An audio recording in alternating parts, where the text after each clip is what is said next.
Hello বন্ধুরা, তো সবাই কেমন আছেন? চলে আসলাম আমি আপনাদের মাঝে আবারও না বললে নয়। ইতিমধ্যে আপনারা সোশ্যাল মিডিয়ায় দেখেছেন যে তারেক জিয়া আমাদের প্রধানমন্ত্রী তারেক জিয়া আমাদের যশোর জেলা আসতেছে বা এসেছে। তো যাই হোক, এই যে আমাদের তারেক জিয়া প্রধানমন্ত্রী, বাংলাদেশের প্রধানমন্ত্রী আমাদের যশোর জেলায় চলে এসেছে। তো ইতিমধ্যে এই যে আমাদের গদখালি ফুলের রাজ্যে তারেক জিয়া প্রধানমন্ত্রী আসতেছে, সেই উপলক্ষে সবাই আজকে আপনার যে সাতাশ সাতাশে এপ্রিল 2026 সকাল থেকে মনে করেন ব্যবসায়ীরা, ফুল চাষিরা সবাই ফুল বিক্রি না করে তারেক জিয়া আসতেছে এই উপলক্ষে তাকে সংবর্ধনা জানানোর জন্য সবাই হচ্ছে এখানে আপনার করে আছে, মানে যশোর বেনাপোল হাইওয়ে রোডের দুই সাইড ধরে, রাস্তার রোডের মেন রোডের দুই সাইড ধরে সবাই সারিবদ্ধভাবে একতা হয়ে দাঁড়িয়ে আছে। তারেক জিয়া রহমান আসবে, বাংলাদেশের প্রধানমন্ত্রী আমাদের যশোর জেলা হয়ে গদখালি হয়ে সারসা ঘুরে তারপরে উলসি যাবে খাল খননের কাজে, সেজন্য আর কি সবাই তাকে সংবর্ধনা দিবে। সেজন্য আর কি সবাই রাস্তার দু সাইডে ফুল নিয়ে দাঁড়িয়ে আছে। তারা আজকে ফুল কিন্তু বিক্রি করে নাই। আমাদের গদখালি যে ফুল ব্যবসায়ী, ফুল চাষি ভাইরা আছে, তারা কিন্তু একটা ফুলও আজকে বিক্রি করে নাই।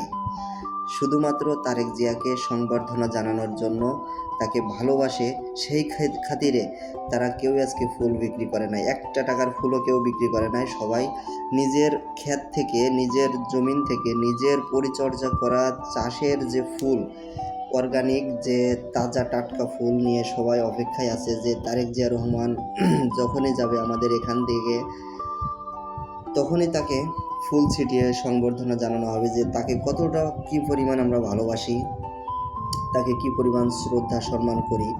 এটা আর কি সবাই সংবর্ধনা জানানোর জন্য দাঁড়িয়ে অপেক্ষা করতেছে। তো যাই হোক, আমাদেরকে গদখালি কৃতি সন্তান সাব্বির আহমেদ ভাই আছে, আরও অনেকেই আছে।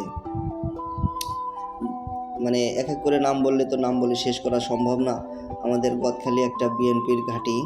তো সবাই তারেক জিয়া রহমানকে ভালোবেসে সবাই রোডে দাঁড়িয়ে আছে তাকে সংবর্ধনা জানাবে, এজন্য আর কি। তো আপনারা সঙ্গেই থাকুন। ইতিমধ্যে আপনারা জেনে গেছেন যে সোশ্যাল মিডিয়ায় এই ভিডিওগুলো অনেক ভাইরাল হয়েছে যে তারেক জিয়া রহমান গদখালি, যশোর জেলা গদখালি ফুলের রাজ্য দিয়ে সারসা হয়ে সাতক্ষীরা মোড়বে এসে আবার উলসি যাবে। উলসি একটা খাল খনন করার কাজ মানে শুরু করবে আর কি, ঠিক আছে, কাজ শুরু করবে। সেই জায়গাটা অনেক দিন ধরে পরিত্যক্ত ছিল, আপনারা অবশ্যই দেখতে পারবেন। তো এই যে আপনারা দেখতে পাচ্ছেন আমাদের তারেক জিয়া রহমান খাল খনন করতেছে, কোদাল দিয়ে গর্ত করে ঝুড়িতে মাটি দিয়ে সাধারণ জনগণের মাথায় উঠাই দিবে। দেখেন, দেখতে থাকুন। এই যে তারেক জিয়ার এক সহকর্মী, তিনি উঠাই দিল। তারেক জিয়া প্রধানমন্ত্রী হয়েও তিনি প্রমাণ করে দিলেন যে দেশের জনগণের সাথে তিনি ছিলেন এবং থাকবেন, আছেন এবং থাকবেন, ভবিষ্যতেও থাকবেন। তিনি জনগণের সাথে কীভাবে মিশে তাদের সাথে কাজ করতেছেন, কিভাবে দেখেন, একটা প্রধানমন্ত্রী হয়ে কোদাল দিয়ে মাটি খনন করতেছে, কোদাল দিয়ে মাটি তুলে ঝুড়ি ভরতেছে। দেখেন, তাইলে এর চাইতে আর কী পাওয়া, এর চাইতে আর কী বলা যায় বলেন? এরকম মন মানসিকতা কয়জনের হতে পারে? কয়টা প্রধানমন্ত্রী হইতে পারে এরকম মন মানসিকতা? আপনারা দেখেন। যদি ভালো লাগে অবশ্যই তারেক জিয়াকে যারা ভালোবাসেন, আমাদের প্রধানমন্ত্রী, বাংলাদেশের বর্তমান সরকার, সবাই ভিডিওটা শেয়ার করে দিবেন যাতে সবাই দেখতে পারে সে কতটা মানবিক ও কতটা মানে জনগণকে ভালোবাসে, ঠিক আছে। তো